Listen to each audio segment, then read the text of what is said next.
The perfection of wisdom in one syllable. Homage to the Great Mother, the perfection of wisdom. Thus did I hear at one time.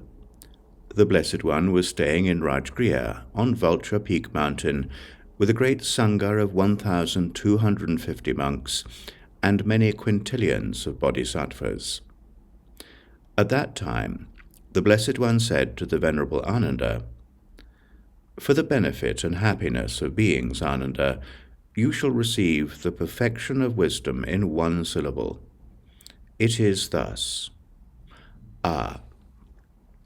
When the Blessed One had said this, the Venerable Ānanda and all the monks and the bodhisattva great beings realized the perfection of wisdom. They rejoiced and praised what the Blessed One had taught. This concludes the mother of all thus gone ones, the perfection of wisdom in one syllable."